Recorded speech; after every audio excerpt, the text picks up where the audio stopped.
Book 7, The Soldier in the Middle of the World, Chapter 9, Citizens of Edge.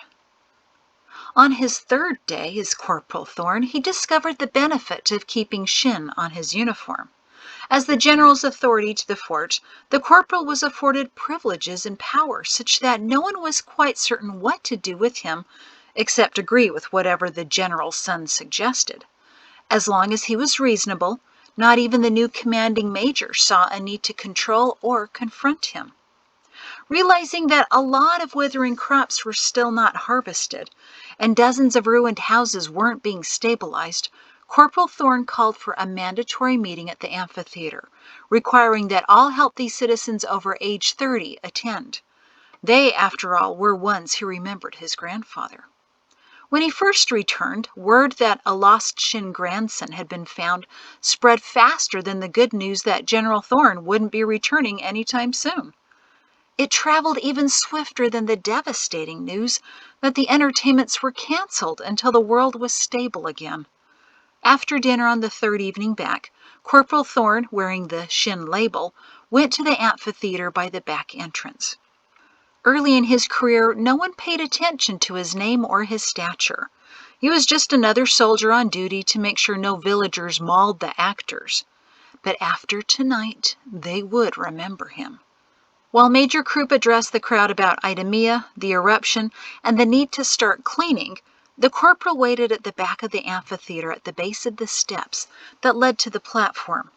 No one sat in the seats behind him in the circular theater, because fewer than half of Edge was of age and healthy enough to attend.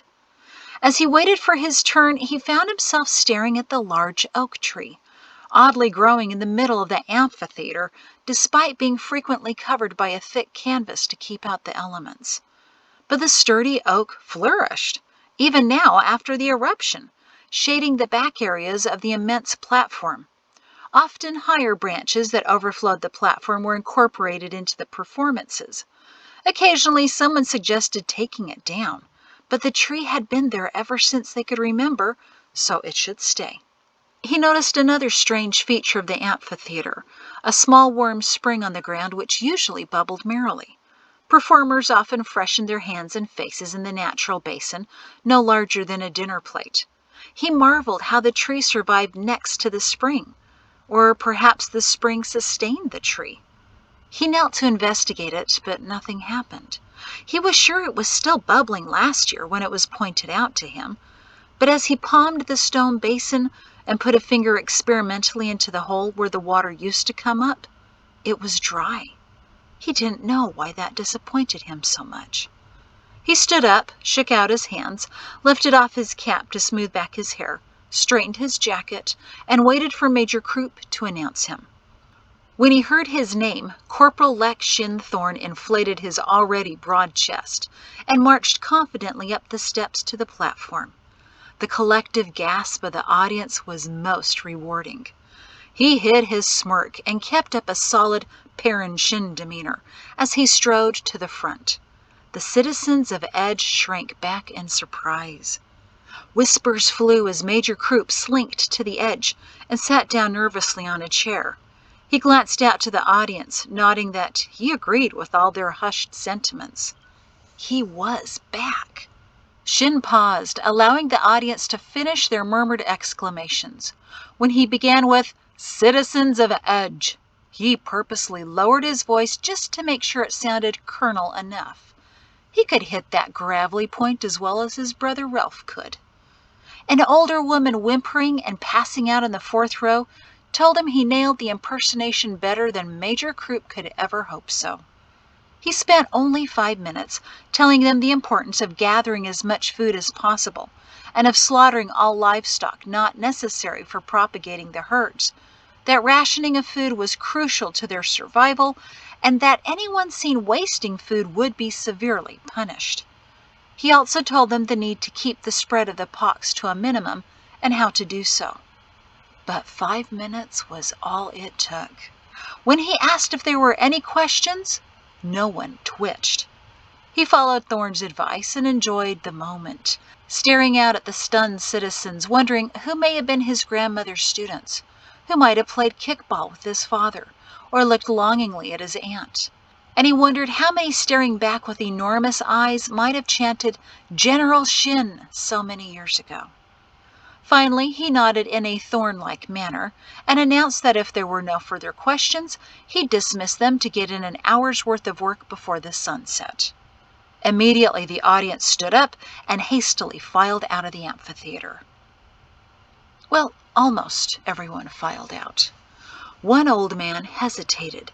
His eyes were far too small for his face, his nose too pointy, the rest of his body too short. But as the older villagers made their way to the exits, many paused to watch him because he was watching Corporal Thorn. Another gray-haired man slipped over to him. Director? Everyone called him Director, even though he was retired. He quit after his wife died because he'd seen other men retire early and die themselves. So far, he kept on living, but he didn't know why. He turned to the gray-haired man who looked at him expectantly.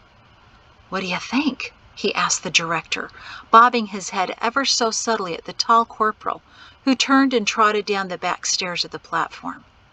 "Rather eerie, isn't it?" The director shrugged. "I don't know. Not yet, at least." "But you knew him so well. You debated him. You worked with them for many years." The director looked at the man incredulously. "You were their neighbor for 20 years, Hirsch. Your wife dropping in a faint at his first words wasn't enough for you? How is she, by the way?" "The doctors told her to remain down for another half-hour before I try to take her home." Mr. Hirsch fidgeted. "We've tried not to think about them. We even moved to the other side of the village after they disappeared. Couldn't bear to look at the ruins of their house. There are a great many things familiar about the boy, but—" The director sighed. "We best be leaving." He nudged Mr. Hirsch. "Shouldn't draw attention to ourselves." "But I must admit," he said in a low voice as they headed to an exit, "there's something familiar about him. However, I don't see a drop of General Thorn in him. But you didn't hear that from me." "Didn't hear what?" Mr. Hirsch winked. When they left through the wooden doors, there was a crowd waiting, all of them over retirement age and all of them irritated. "Can you believe the nerve? Do you really think he's a shin? Why should we harvest more dying crops? I spent half an hour on that just the other day." The director held up his hands to stop the onslaught, but people of a certain age insist on being heard. "Do you really want to attract the attention of the soldiers?" he asked the crowd pointedly. He wasn't loud, but he cut through the inane complaining. Yet another thing he'd learned from years of being in education. Don't shout, but be sharp. When everyone was silent, he said, "Who else should bring in the rest of our food, if not us?" "I've done my work. What do you think retirement means? It's time for them to do something for me." The director closed his eyes. The effect was always the same. People seemed to think he didn't hear them with his eyes closed, so they shut their mouths and looked at each other, daring silently for someone to poke him in case he was asleep on his feet. "I, for one," he said, with his eyes still closed so as not to spoil the moment, "want to scavenge the garden so that I know it's done correctly and that I get my share." He opened his eyes and looked at the faces around him, almost all of them taller than him. "No one's told to see that you're retired. It doesn't care. But if you care to survive, you'll do this." "Make the young do it," someone said. "The young?" the director scoffed. "You really trust them to harvest without our direction? To not throw away something merely because it's underripe or icky?" He blinked rapidly at their naivete. "Someone will teach them," a cranky older man declared. "Who?" the director challenged. The cranky man looked around for volunteers. There were none. "That was to been your job, director, to have the schools teach the young what to do." The director sighed inwardly. She had warned him something like this would happen. My job was to train the teachers of your children and grandchildren how to pass the administrators' tests. After the administrators were killed, my job was then to train your offspring to pass whatever tests Thorne devised. Over the years, I don't recall a single one of you coming to my office to tell me that these children needed to learn how to harvest damaged crops. You should have thought of it, someone insisted. Why didn't you teach your own grandchildren what you thought was important? The director snapped back. Everyone stared at him in surprise. She'd warned him this would happen. Take the parents out of their children's education and they'll never step back in. They'll see it's easier to make someone else responsible, not themselves. The colonel wouldn't have made us work, someone from the back said softly. He would have found another way. He would have brought us help. Let it be heard, several others chimed in agreement. That's not his grandson. His grandson would save us. The director exhaled loudly. Perrin Shin would have been shaking his sword at you long ago, shouting at all of you to get to work. I was here the first time deceit rumbled.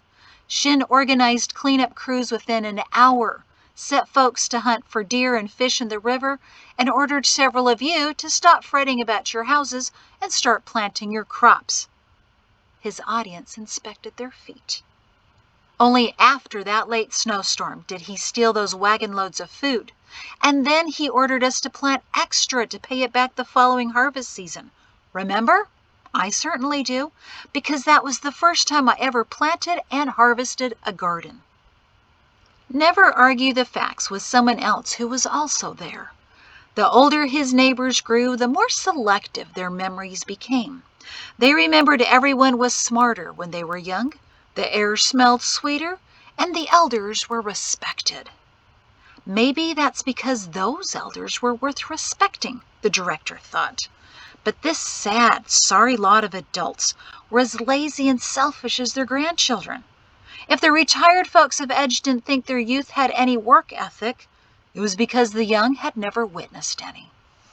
Now, the director said in his best teacher tone, I don't have a sword, but I just might try to find one so I can shake it at each of you. Let's get to work, let's save ourselves, and let's teach these youngsters a thing or two about what's edible. Now! His crowd dispersed, grumbling under their breath, and he scanned the group looking for someone, but didn't see her. Worried, he set off in a brisk walk to the last bookshop in Edge. He tried not to make a habit of being seen there because of the nature of books it contained, but Miss Serene was a reliable resource, contacting for him other booksellers who still held high on their shelves the ancient classics no one except old educational directors seemed interested in. There was a connection between them, since on both of their shelves were books from the Shin's vast library. Together they had harvested them, like the last perfect apples from a most unique tree, and because they shared such a treasure, they kept in touch. He reached her shop tucked away in the back road, and felt a pang of guilt that he hadn't thought to check on her when Deceit blew last week. He tried the handle and the door opened easily. He'd never known anyone to keep their doors unlocked. Miss Serene, he called into the quiet shop. Miss Serene, are you here? Are you well? Silence came back to him, and he swallowed nervously. Closing the door behind him, he crept into the shop. Miss Serene, I wanted your opinion on our new soldier. Word is that he's Colonel Shin's grandson, and I'm starting to think that might be true. But if anyone would remember a younger Perrin Shin, I figured it'd be you, since you had met him when he was just a captain. Serene? He made it through her tiny shop, peering into the back room which held stacks of books, going up her stairs to her living quarters, and timidly pushing open the door, anxious he'd find her covered in pox or worse. But the bed was empty. Her kitchen smelled foul, as if something were rotting, and the fireplace was cold. You haven't been here for days, he muttered sadly. Oh, Serene. Did you visit the Gracina boys and girls again to spend the night so you could help teach? Realizing he was likely speaking of the dead, he said tactfully. Teach them in your ways. Weak at the thought that she was likely lost to deceit, he sat down on an old stuffed chair. Oh, Serene, I'm so sorry. So sorry no one noticed until now that you're gone. But I'm going to keep coming by each day, hoping to find that you've merely gone on a trip next door and simply haven't come back. Tears began. It wasn't as if he liked the vulgar woman, but they shared cordiality. They shared books. They shared love for the Shins. And now he was alone again. Almost as alone as when his wife had died, as when he heard that the village where his son, daughter-in-law, and grandson lived was possibly gone. He had still held out hope that they'd come walking down the road, asking to live with him since they now had a bit of an ash problem. He had a room ready. He shoved the aloneness into a dark corner of his gut, stood up, wiped his face, and trotted down the stairs. There was food to harvest. Shin rode around on Clarker that evening to make sure Edge was working. He'd never seen the village so active outside of the amphitheater and arena, and he received many nervous nods and curious stares as he observed their efforts. But one older man's response was most unusual. He was small and gray-haired and was pulling green tomatoes from a withering vine. He looked up at Shin and said, "If ever you want to meet at the amphitheater to discuss nature's forces," he said quietly, "I'm your man." He paused and added, "Shin." The corporal, confused by that odd sentence, went on his way. The director sighed as the corporal rode on. His features were definitely Parent Shin. Even Serene would gasp. But as for his demeanor, there was something missing. The young man, more like a massive boy, was merely playing dress-up, and the words with which he made the amphitheater tremble couldn't have come entirely from him, but were perhaps part of a script he'd memorized. Or were words whispered to him by someone else? The director paused in his picking at that thought and smiled. But the boy was hollow, with no more depth than anyone else in the world. She had warned this would happen.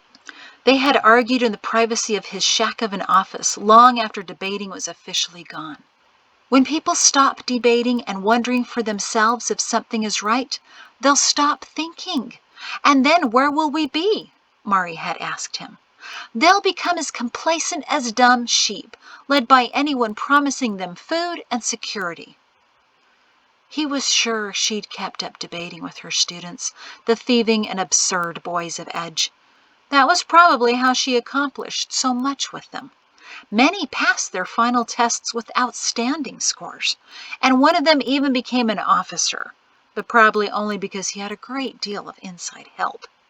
He still didn't understand Leonard Croupp's success, and the senseless man still squirmed when he saw him, as if the director would somehow figure out his secret, whatever it was. No one had talked about debating for decades, except for that one man about 2 years ago. He was older and in excellent condition, sturdy with strong shoulders and a mischievous twinkle in his eyes that had reminded him of Perrin Shin. The director had been standing outside a shop scowling at the men's shirts on display, fluffy, frilly things, hoping for something less ridiculous. His wife had been gone for a couple of years by then, and his clothing was becoming thin. He'd never purchased something for himself before, and the experience was excruciating. That's when he noticed the man who, like him, didn't wear outlandish face paint. "So, these are the latest fashions from Idamia?" he asked. "They look more like leftovers from the time of the administrators. All of them used to wear these shirts with such ruffles." "You met the administrators?" the man asked him casually. "Yes, they hired me to be the director of schools here years ago," he explained. "I faced them once in their large conference room." "Oh, sorry, Director. I'm new here. My name's Henry." "Good to meet you, Henry," the director said, "but I'm retired." Facing the administrators, that must have been an experience. Henri chuckled. Fortunately, I wasn't alone. I was able to hide among the other directors. But their shirts, he scoffed. As useful as these for catching dribbled gravy at dinner? Definitely, the director chuckled. I suppose I could cut off all the ruffles, he mused, but with great doubt. That's debatable, Henri replied. It was only 2 words, but it was the way he said them, as if it was code. That's debatable. The director looked the man in the eyes, and Henri tried to communicate all kinds of things back. Dangerous things. No, the director said quietly, automatically. Years of serving the administrators, then the generals, had a way of pricking immediate conformity. It's not. There is nothing debatable in the world. Surely you don't believe that, the man whispered. You used to debate, I'm sure of it. And you saw the value of it, too. The administrators are long gone now, so director, what color is the sky? No! The director exclaimed loudly, stepping back so suddenly that passing shoppers looked at him in surprise. While he wanted to scream, It's not blue! Self-preservation overpowered him. Years of indoctrination had forced him to again be the ever-obedient extension of a group of short-sighted dead men. He gained his composure as Henri said loudly, Well, then I won't buy that shirt for you. Henri chuckled and put an arm around the director's shoulders as if they were old friends and steered him away. I didn't mean to startle you, Henri said genially once they were alone on the road. But I know about you, Director Hegic. It was only later that Hegic realized he'd never told the man his name. I know this isn't what you want. I know you think the world has changed too much, and I know that you have a good heart and mind. Hegic could only gape in amazement. And I'd like to discuss with you those ideas which have been bouncing around in that mind of yours for so many years. What I know would be quite intriguing to you. Hegic still wasn't sure why he said no, why he ducked out of the man's gentle grip and stared at him as if he were the pox returned to the world. Because he did, even though he said, I can't. Henri had squinted at Hegic's response, then slowly nodded, perhaps recognizing the silent yearning. I'll be in the village for the next 3 or 4 moons, at the old rectory. I've rented a room. Should you change your mind? Hegic sat back on his heels now, tomatoes gripped in each hand. Why did I never go back to talk to him? He asked himself.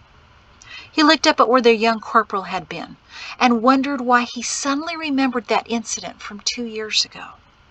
Memories of Perrin-Shint were so fresh in his mind, as if he could smell him in that garden, a scent that was somehow a combination of strength and concern, of power that was gentle, of something earthy and sweet. That's the end of that short chapter. Thank you.